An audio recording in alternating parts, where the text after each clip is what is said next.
This is John with Stay True Cycleworks, and I'm going to show you how to wash your bike in a one-bedroom apartment. So this is a list of tools that I use to get the job done. Spray bottle is necessary, but not mandatory. A bucket is definitely good to have, and a couple brushes, little ones for nooks and crannies of the bike. Soap, even car soap. I have a bike solution and a car solution. I just so happen to use a car solution for this project, so we'll see how it turns out. Fill up the bucket. I like to keep my brushes inside, keep them saturated. Here's how I use the pump action nozzle. This is something I kind of just stumbled across since I don't have a hose access, so it comes in handy big time. If you don't have a hose,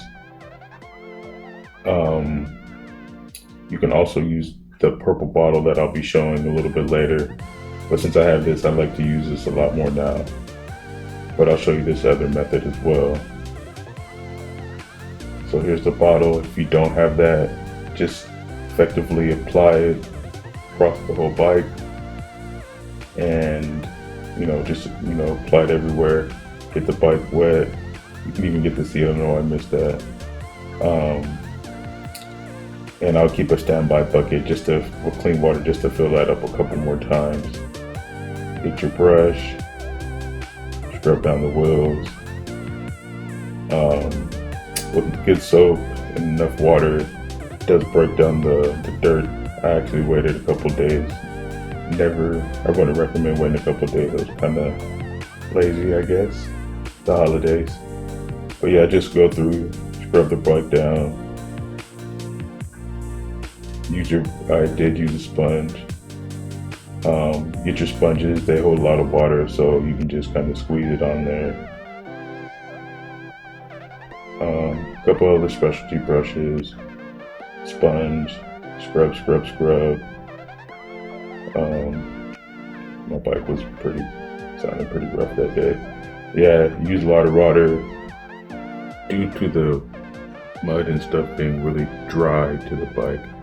I definitely would not recommend waiting this long to wash your bike after riding it, because it's a little bit harder to clean it, but this did alright. If it wasn't for this pump action, it would have been a little bit more harder. The pressure behind it does break down a lot of the dirt. Also, having these brushes to get into the fine places does help a lot. Spray, get all the loose dirt off. Doing that pretty well so far.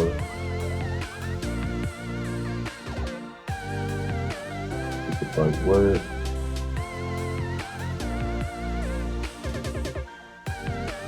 More sponge action. Use these brush. I like it a lot. It's like a pipe cleaner brush. You can clean the whole bike with this and not really have to take off much of the wheels. So use a fine coarse brush for the cassette in the rear. Clear out the rocks and debris out of there. Might be a good time to check the derailleur. Mine was kind of skipping a tooth. Make sure you get those jockey wheels, because they do collect a lot of dirt and debris, and you don't want that in there. Go through your gears. I'd shift all the way down to the bottom one, and I'd recommend cleaning your chain.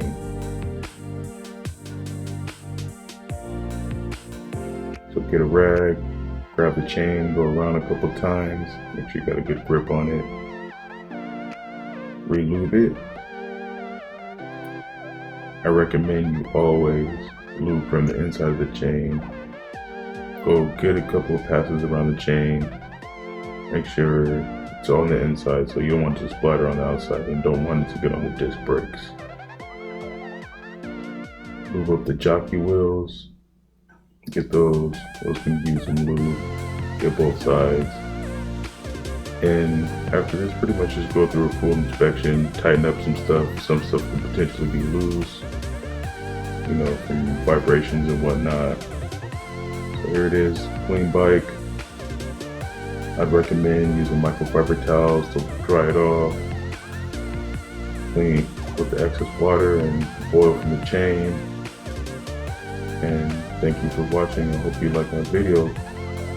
Please subscribe and follow me on Instagram at Cycleworks.